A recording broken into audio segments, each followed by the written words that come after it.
اگر میں ڈیفائن کروں وومن ہیرسمنٹ کو، تو ہیرسمنٹ ہر وہ ایکٹ ہے جو کسی کو اس کے کمفرٹ زون سے باہر نکالتے ہیں. ہمیں اللہ تعالیٰ کی طرف سے دی ہوئی 5 سینسز ہیں جو ہر ایک جگہ پہ ہمارے کام آتی ہیں. اس کے ساتھ ساتھ ایک ہماری چھٹی حص ہے جو ہمیں بتاتی ہے کہ یہ ہمارے کمفرٹ زون میں ہے اور یہ ہمارے کمفرٹ زون سے ہر وہ ایکٹ جو کسی کو اس کے کمفرٹ زون سے باہر لے جائے یا وہ اس کو اس کے کمفرٹ زون کو کراس کر دے، اس کی لمٹس کو کراس کر دے، ہم اس کو ہیرسمنٹ میں لے سکتے ہیں. وہ آپ کسی کو لگاتار گھورتے رہیں وہ بھی ہیرسمنٹ ہے.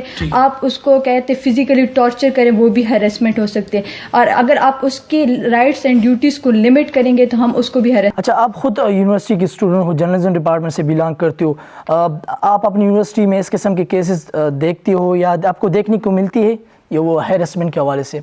جی بالکل، ہیرسمنٹ کے کیسز ملتے ہیں کیونکہ ہمارے ہاں ایک معاشرہ بنا ہوا ہے، ایسی سوچ بنی ہوئی ہے کہ ہم کو ایجوکیشن کو پریفر نہیں کرتے. اگر ہمارے ہاں کوئی ایجوکیشن میں پڑھتا ہے تو اس کے ساتھ وہ 100 طرح کی ریسٹرکشنز لگاتے ہیں کہ آپ یوں نہیں جاتے ہو، آپ نے کیا کیا، آپ ہمیں روٹین بتائیں، آپ کیسے گئی ہیں، آپ کس سے بات کیے، کیوں بات کیے آپ، یعنی ہر ایک چیز کو ایک کرٹیکل طریقے سے دیکھا جاتا ہے. جہاں پہ آپ کی ایک لمٹس کو، آپ کی ایک رائٹس کو کرٹیکلی دیکھنا شروع ہو جائے تو وہاں پہ آپ پہ ہیرسمنٹ شروع ہو جائے. ٹھیک ہے آصف صاحب، اس بات کو مینٹین رکھتے ہوئے میں آپ سے اسی کے حوالے سے ایک سوال پوچھوں گا. یہ جو وومن ہیرسمنٹ کی ہم بات کرتے تو اس چیز کو ہم عورتوں کو کیسے وومن ہیرسمنٹ سے بچا سکتے ہیں؟ آپ کے خیال میں کیا طریقہ کار ہو؟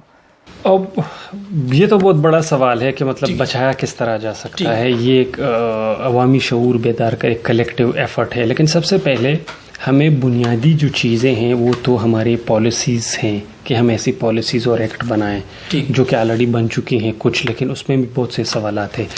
ہمارے تعلیمی نظام میں یہ جو ایکویلٹی ہے عورت کی، اس کو لاگو کرنا ہوگا، اس کو لانا ہوگا. اور ہر گھر میں جو والدین موجود ہیں ان کے ذہنوں کو بدلنا ہوگا. یہ اس ریاست نے یہ ذمہ داری اٹھانی ہوگی کہ ایک لڑکی اور لڑکے کو آپ ایکولی ٹریٹ کرو گے.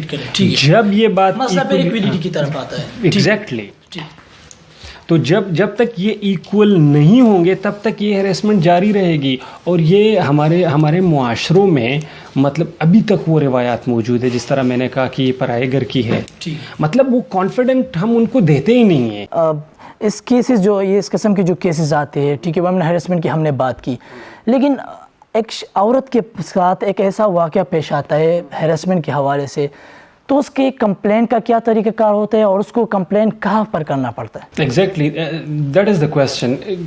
ایکٹ کے مطابق مطلب سیلز باقاعدہ بنے ہوئے ہیں، ایسے این جی اوز ہیں. اب ساحل ایک این جی او ہے جو بچوں کے حوالے سے اس طرح کے کمپلینٹ ریکارڈ کرتے ہیں. مختلف مطلب مردان میں ڈسٹرکٹ میں ایک وکیل موجود ہے جو اس طرح کے کیسز کو ڈیل کرتا ہے. لیکن مسئلہ یہی ہے کہ ہم رپورٹ ہی نہیں کرتے. اگر ہمیں پتہ لگا کہ ہماری بہن کے ساتھ اس طرح کا کچھ واقعہ ہوا ہے، کچھ فزیکلی یا مینٹلی ہیراسمنٹ ہوئی ہے، مجھے شرم آتی ہے کہ مطلب میں تانے جاؤں، اس کی رپورٹ کروں. یہ جو ہے یہ رپورٹ نہیں ہوتی. ہر جگہ ہوتی ہے ہیراسمنٹ، ہر گھر میں ہوتی ہے، ہر یونیورسٹی، ہر کلاس میں ہوتی ہے، لیکن یہ رپورٹ نہیں ہوتے. رپورٹ اس ڈر سے نہیں ہوتے. لڑکیاں تو اب تھوڑا بہت شعور آ رہا ہے کہ مطلب لڑکیاں رپورٹ بھی کرتی ہے. جی 8 مارچ پہ ہم نے دیکھا پوری دنیا میں وومن کے حوالے سے مارچ تھا. اچھا لبنہ، آپ کے ساتھ کوئی ایسا واقعہ ہو وومن ہیراسمنٹ کے حوالے سے یا کوئی آپ کے دوستوں کے ساتھ، تاکہ آپ ہمیں بتا سکیں اور ہماری آڈینس جو ہے وہ بھی جان سکے؟ جنرلی جب ہم یونیورسٹی آتے ہیں تو ہمیں لوکل ٹریول کرنا پڑتا ہے، تو لوکلی جتنے بھی اسٹوڈنٹس آتے ہیں تو ان سے ڈبل چارج کیا جاتا ہے. اور اس کے آبجیکشن پہ وہ کہتے ہیں کہ آپ یا تو یہ 7 والی سیٹ لے لیں یا یہ 4 سیٹیں لے لیں، یا آپ اپنے ساتھ جینٹس کو نہیں پھراتے. تو وہ 100 طرح کے سوال کرتے ہیں، جس سے وہ چاہتے ہیں کہ یہ جو پرسن ہے یہ یونیورسٹی جا رہا ہے تاکہ اس کو ہم ایک طرح کا ٹارچر کر سکیں. تو یہ نیچرلی میں نے جنرلی بہت زیادہ دیکھا ہے، ہمارے ساتھ ہوتا ہے. آصف صاحب، یہ پشتون معاشرے اگر ہم بات کریں تو پشتون سوسائٹی میں یہ کیسز زیادہ آتی ہے، اس کی کیا وجوہات ہے آپ کے حال میں؟ کیسز پشتون معاشرے میں صرف نہیں ہے، ہر جگہ ہے. اگر آپ سندھ اوورآل ہے، لیکن پشتون معاشرے میں ایک روایت یہ موجود رہی ہے جو ایک میں سمجھتا ہوں اچھی روایت نہیں ہے، جو صدیوں سے ہمارے ساتھ ہے، کہ مطلب عورت کو اس طرح کا اختیار نہ دینا. اگر ہم بات کریں، اگر یہ اختیار ہم فار ایگزامپل اپنی بیٹی کو، اپنی بہن کو یا اپنی وائف کو دے دیتے ہیں تو وہ اپنے آپ کو ڈیفینڈ کر سکتی ہیں. اگر اس کو یہ اختیار گھر سے مل جائے تو یہ اختیار اس میں ابھی ٹائم ہے کہ مطلب ہم یہ سمجھتے ہیں کہ یہ پرائے گھر کی ہیں، یہ اس پہ ہم انویسٹمنٹ کیوں کریں. ایک لڑکے پہ انویسٹمنٹ زیادہ ہوتی ہے، ایک لڑکی پہ انویسٹمنٹ کم ہوتی ہے تعلیم کے لحاظ سے بھی.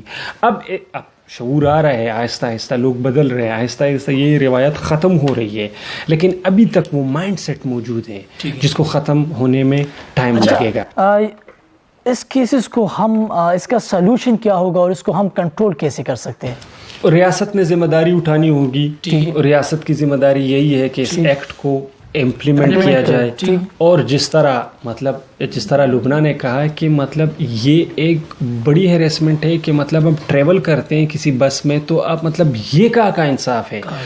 تو ریاست نے ان ساری چیزوں کو دیکھنا ہوگا، اور یہ ایک بس سے لے کر ایک اسکول تک، ایک کالج تک، یونیورسٹی تک، گھر تک، ان چیزوں کے لیے ایک باقاعدہ پلان بنانا ہوگا. تو میڈیا ان کو انفارم کرنا ہوگا اور اس ایکٹ کو باقاعدہ امپلیمنٹ کرنا ہوگا، تب یہ سولوشن. ایگزیکٹلی. آصف صاحب آپ کا بہت بہت شکریہ. آمنہ آپ کا بھی شکریہ. لبنہ اور ناظرین، یہ آج کا ہمارا پروگرام تھا وومن ہیریسمنٹ. آج کا سوال تھا وومن ہیریسمنٹ کے حوالے سے، اور اس سوال کا جواب دینے کے لیے ہمارے ساتھ اسٹوڈیو میں تشریف لائی تھی آصف مومن اینڈ اس کے ساتھ ہی لبنہ آفتاب. ناظرین، اس قسم کے کیسز آپ کو روزانہ آپ دیکھ سکتے ہیں، آپ کو سامنا کرنا پڑے گا. یہ وومن ہیریسمنٹ، اس کا باقاعدہ ایک ایکٹ ہے 2010 کی. اگر ہم نے بات کی، آپ کے ساتھ اگر کوئی ایسا واقعہ پیش آ جائے تو آپ اس کا باقاعدہ فوٹوز لے سکتے ہیں، اس کا ویڈیو بنا سکتے ہیں. اس کے پنشمنٹ کی اگر ہم بات کریں تو تقریباً 3 سال کی سزا ہے اور 10 لاکھ کا جرمانہ ہے، یا بعض کیسز میں یہ دونوں بھی لاگو ہو سکتی ہے. بات اگر ہم ویڈیوز کی کریں یا اس قسم کی فوٹوز کی کریں جو آپ کو بلیک میل کرنے کی کوشش کرتے ہیں، آپ کو ہراساں کرنے کی کوشش کرتے، تو اس کے لیے 2016 کا جو ایکٹ ہے، الیکٹرانک میڈیا جو ایکٹ ہے 2016 کا، وہ بالکل امپلیمنٹ ہوتا ہے، اور اس کا بھی یہی پنشمنٹ ہے. بعض کیسز میں دونوں ہوتے ہیں اور بعض کیسز میں 3 سال کی سزا ہوتے ہے اور 10 لاکھ جرمانہ ہوتا ہے. لیکن افسوس کی بات، ایک اسلامی اسٹیٹ ہونے کے باوجود اس قسم کے مسئلوں کو ہمیں پیش کرنا پڑتا ہے اور اس قسم کے مسئلے روزانہ دیکھتے ہیں. لیکن بات وہی پر آتی ہے، امپلیمنٹیشن پر آتی ہے کہ ہماری ریاست اداری تو موجود ہے لیکن یہ ادارے اس چیز پر ایکشن نہیں لے رہی. تو یہی زیادہ تر وجوہات ہے، اس چیز کو ہمیں سامنا کرنا پڑتا ہے. اور اسی کے ساتھ اپنے ہوسٹ ارشد خان کو اجازت دیجیے. اللہ حافظ.